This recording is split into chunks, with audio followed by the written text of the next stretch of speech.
ನಮಸ್ತೆ ಪ್ರಜೆಗಳೇ, ನಾನು ನಿಮ್ಮ ಭಾರತೀಯ ಕನ್ನಡಿಗ. ಬಿಜಾಪುರದಾಗ ಪಾನಿಪುರಿ ಬೇಳ್ಪುರಿ ತಿಂದಿರ್ತೀರಿ, ಆದ್ರ ಮಸಾಲಾ ಪಾಪಡ್ ಯಾವಾಗಾರ ಟೇಸ್ಟ್ ಮಾಡಿರೇನ? ಬರ್ರಿ ನಿಮಗ್ ತೋರಿಸ್ತೀವಿ. ಇಲ್ಲಿ ಕೆಳಗ್ ನೋಡ್ರಿ, ಒಂದ್ ಮಸಾಲಾ ಪಾಪಡ್ ತಗೋತಾರ, ಅದ್ರ ಮ್ಯಾಲ ಸ್ವಲ್ಪ ಸ್ವೀಟ್ ಹಾಕ್ತಾರ, ಆಮೇಲೆ ಉಳ್ಳಾಗಡ್ಡಿ ಮತ್ತ ರಗಡ ಅಂತ ಇರ್ತದಂತ್ರಿ ಇವ್ರದ, ಅದೊಂದ್ ಸ್ವಲ್ಪ ಟೇಸ್ಟ್ ಚಲೋ ಇರ್ತದಂತ ಅದು ಹಾಕ್ತಾರ, ಮತ್ ಮ್ಯಾಲ ಶೇವ್ ಹಾಕ್ತಾರ. ನೋಡ್ರಿ ರೆಡಿ ಆಗನ ಹೆಂಗ್ ಕಾಣ್ತದಂತ. ಮಸಾಲಾ ಪಾಪಡ್ ಅಂತ ಇದೇನು ಡಿಫ್ರೆಂಟ್ ಆಗೈತಿ, ನೋಡ್ಬೋದು पिज्जा तरह ಮಾಡ್ಯಾರ ಇದು. आपके पास क्या क्या मिलता है? पानी पूरी है, भेल है, मसाला पापड़ है, पापड़ी चाट है, दही पूरी है, सेव पूरी है, भेल है. स्पेशल क्या है आपके पास? स्पेशल बोले मसाला पापड़ है भाई. अच्छा. ಇಲ್ಲಿ ನಮ್ಮ ಫ್ರೆಂಡ್ಸ್ ಅದಾರಿ, ಇವರು ಮಸಾಲಾ ಪಾಪಡ ಮತ್ತು ಕಚೋರಿ ತೊಗೊಂಡಾರ. ಬರ್ರಿ ಇವ್ರಿಗೆ ಕೇಳೋನು ಟೇಸ್ಟ್ ಹೆಂಗೈತಿ. Bro taste ಹೆಂಗೈತ್ರಿ?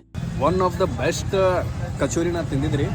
ನಿಮ್ಗೇನಾದರೂ ಬಿಜಾಪುರದಾಗೆ ಬೆಸ್ಟ್ ಭೇಳ್ ಪುರಿ ಮತ್ತು ಕಚೋರಿ ಪಾನಿಪುರಿ ತಿನ್ನೋದಿದ್ರೆ ಬಿಜಾಪುರದಾಗ ಸ್ಯಾಟಲೈಟ್ ಬಸ್ ಸ್ಟ್ಯಾಂಡ್ ಹತ್ರ ಒಂದು ಶಾಪ್ ಇದೆ, ಸ್ಟಾಲ್ ಇದೆ, ಬೇಳ್ಪುರಿ ಸೆಂಟರ್ ಹತ್ರ ವಿಸಿಟ್ ಮಾಡಿರಿ. ಟೇಸ್ಟ್ ಅಂತೂ ಬೆಸ್ಟ್ ಅದ, ನನ್ನ ಗ್ಯಾರಂಟಿ.